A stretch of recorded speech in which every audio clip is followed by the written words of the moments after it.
अस्सलाम वालेकुम, मेरा नाम है नुमान। आप देख रहे हैं टेक होस्ट। तो भाई आप लोगों को पता है कि एक स्मार्टफोन के अंदर 50% उसका हार्डवेयर मैटर कर रहा होता है और 50% उसका सॉफ्टवेयर भी मैटर कर रहा होता है। नॉर्मली हम लोग हार्डवेयर के बारे में तो बात कर लेते हैं, लेकिन जो सॉफ्टवेयर वाला पार्ट होता है उसके बारे में हम लोग इतनी खास ज़्यादा बात करते नहीं हैं। तो आज हम लोग बात करने वाले हैं सॉफ्टवेयर वाले पार्ट के बारे में। हम लोग डिस्कस करेंगे सॉफ्टवेयर अपडेट्स को कि क्या आप लोगों को सॉफ्टवेयर अपडेट्स करनी चाहिए या नहीं करनी चाहिए, क्या फ़ायदे होते हैं, क्या नुकसान होते हैं, और जब आपके पास कोई अपडेट आती है तो आपको किन चीज़ों को चेक करने के बाद उस अपडेट को इंस्टॉल करना चाहिए। तो वीडियो काफ़ी इंपॉर्टेंट है, लाजमी तौर पर पूरा देखिएगा। चैनल के ऊपर नहीं है तो आप चैनल को भी सब्सक्राइब कर सकते हो, जिससे आपके जो सॉफ्टवेयर की पावर है वो ज़्यादा इंक्रीज हो सकती है। तो सबसे पहले हम लोग डिस्कस करते हैं सॉफ्टवेयर अपडेट्स की टाइप्स क्या हैं। तो एंड्रॉइड की कैटेगरी के अंदर आप लोगों को 3 टाइप की अपडेट्स मिलती हैं। जैसे कि आप लोगों को सबसे पहले तो एंड्रॉइड की तरफ से अपडेट मिलती है, मतलब कि गूगल की अपडेट मिलती है, जैसे कि अभी एंड्रॉइड 12 आप लोगों को मिलेगा। इसके अलावा 2 और टाइप की अपडेट्स होती हैं। जैसे कि अगर हम लोग बात कर लेते हैं एंड्रॉइड के अंदर सैमसंग की, तो One UI 3.0 के बाद आप लोगों को 4.0 मिलेगा। Xiaomi का जो MIUI 12.5 चल रहा है, इसके बाद आपको MIUI 13 मिलेगा। अगर हम बात कर लेते हैं एप्पल की, तो अभी रिसेंटली हम लोग iOS 14 से iOS 15 के ऊपर शिफ्ट किए हैं। अब ये वाली जो अपडेट होती है ये कंपनी अपनी तरफ से देती है, मतलब कि आप लोगों को 1 साल के अंदर तकरीबन ये अपडेट मिल ही रही होती है। लेकिन बीच बीच में हमें छोटी छोटी अपडेट्स भी मिलती हैं, जैसे कि MIUI 12.5.0.1, मतलब कि इस तरह की पॉइंट्स के अंदर जो अपडेट्स मिल रही होती हैं। तो बेसिकली ये हमें अपडेट्स की टाइप्स मिलती हैं। अब अगर हम लोग बात करते हैं कि एक अपडेट को करने के बाद हमें क्या फ़ायदा मिलता है, तो जो नॉर्मली कंपनीज कहती हैं, यही कहती हैं कि आप लोगों के फ़ोन के अंदर जितने भी बग्स हैं हम लोग उनको फिक्स कर देंगे। आपके फ़ोन की जो परफॉर्मेंस है हम लोग उसको इंक्रीज़ कर देंगे, मतलब कि जो ओवरऑल एक्सपीरियंस होता है, जो उसके अंदर मतलब कुछ मसला आ रहा है तो उसको वो लोग फिक्स कर देते हैं। तो ये हमें जो पॉइंट्स के अंदर अपडेट्स मिलती हैं ना, ये वो वाली होती हैं जो कि तकरीबन हमें हर मंथ के अंदर ही देखने को मिल रही होती है। सिक्योरिटी वगैरह को इंप्रूव वो लोग कर देते हैं डेफिनेटली। इसके अलावा जो दूसरी टाइप ना सॉफ्टवेयर अपडेट की, जिसके अंदर स्मार्टफोन कंपनीज काफ़ी ज़्यादा बड़ा जंप लेती हैं, मतलब कि काफ़ी ज़्यादा बड़े बड़े चेंजेस करती हैं, UI को काफ़ी इंप्रूव करती हैं, नई एनिमेशंस को, नए डिज़ाइन वगैरह को इंक्लूड कर रही होती हैं। वो वाली जो अपडेट्स होती हैं उनको भी आप लोग इंस्टॉल कर सकते हो। आप लोगों को नए फीचर्स वगैरह देखने को मिल जाते हैं। जैसे कि अगर हम लोग iOS 15 की बात करते हैं तो एप्पल ने काफ़ी ज़्यादा नए विजेट्स को इंक्लूड किया। MIUI 13 की बात करते हैं तो उसके अंदर Xiaomi काफ़ी ज़्यादा इशूज़ को फिक्स करेगा। इस किस्म की जो अपडेट्स होती हैं ये भी आप लोग इंस्टॉल कर सकते हो, मतलब कि इस किस्म के हमें इनके अंदर बेनिफिट्स देखने को मिल रहे होते हैं। अब ये तो होगी अपडेट्स की टाइप। अब मैंने आपको कहा कि आप इंस्टॉल कर सकते हो।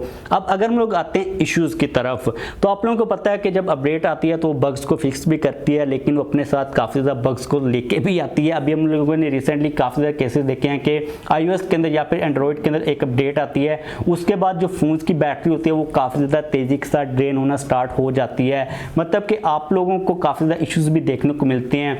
इसके अलावा हम लोगों ने एप्पल का केस तो देखा है कि जो पुराने आईफोन्स थे उनके अंदर एप्पल ने सॉफ्टवेयर अपडेट के बाद उनकी जो परफॉर्मेंस थी उसको काफ़ी ज़्यादा स्लो कर दिया था।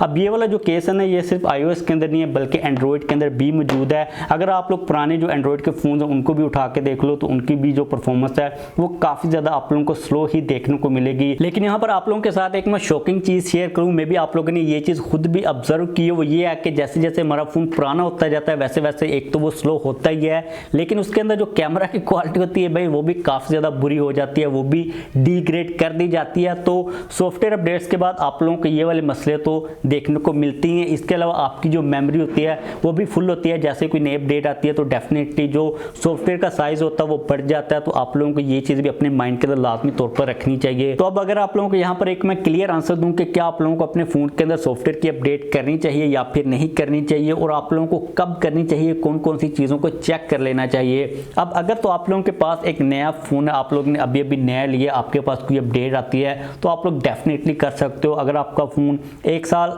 से ज़्यादा पुराना नहीं है तो आप लोग डेफिनेटली 1 साल तक तकरीबन अपडेट्स को कर सकते हो, आपको काफ़ी ज़्यादा अच्छा एक्सपीरियंस देखने को मिलेगा।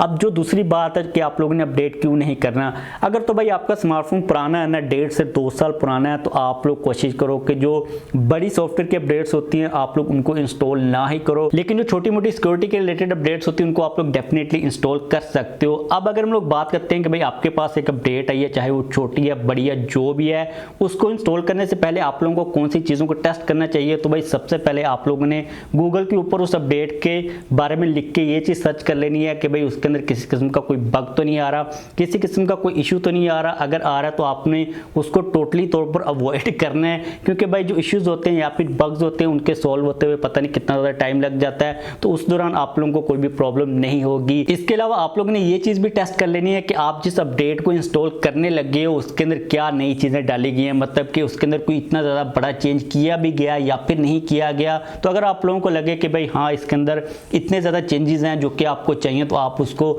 डेफिनेटली अपडेट कर सकते हो। तो मोस्टली तौर पर यही चीज़ें जिनको अपने माइंड के अंदर आप लोगों ने रखना, बग से आप लोगों ने बचना है और इन्फॉर्मेशन ले लेनी है अपडेट के बारे में। अब वीडियो को ख़त्म करते हैं। यहाँ पर आप लोगों को मैं सिंपली बताऊँ, अगर आपका फ़ोन भाई 1.5-2 साल से ज़्यादा पुराना हो चुका है, कभी भी सॉफ्टवेयर अपडेट ना करें। आप लोगों का जो फ़ोन है वो डेफिनेटली बहुत ज़्यादा स्लो होगा। सिक्योरिटी के अपडेट्स आप लोग कर सकते हो। अगर आपके पास नया फ़ोन है तो आप जितनी भी अपडेट्स हैं सभी को इंस्टॉल कर सकते हो। आपका जो एक्सपीरियंस होता है वो डेफिनेटली इंप्रूव होगा ही होगा। तो उम्मीद है कि आप लोगों को थोड़ी बहुत अंडरस्टैंडिंग होगी। डेफिनेटली टाइम गुजरने के साथ आपका जो फ़ोन है वो स्लो होगा, चाहे आपने iPhone 13 Pro Max ले लिया 1-1.5 साल के बाद, भाई उसकी भी जो परफॉर्मेंस है या फिर जो कैमरा की क्वालिटी वो डिग्रेड होगी ही होगी। तो इन सारी चीज़ों को अपने माइंड के अंदर लाजमी तौर पर रखिएगा। जाने से पहले नीचे कमेंट्स कर लाजमी तौर पर बताइएगा कि भाई आपके पास अगर कोई पुराना फ़ोन है तो क्या उसके कैमरा की क्वालिटी ख़राब हुई है, मतलब कि डिग्रेड हुई है या फिर नहीं हुई। अगर आप लोगों का कोई क्वेश्चन हो तो डेफिनेटली पूछ सकते हो। जाने से पहले वीडियो को लाइक कर दीजिएगा। चैनल के ऊपर नहीं सब्सक्राइब नहीं किया हो तो चैनल को भी सब्सक्राइब कर लीजिएगा।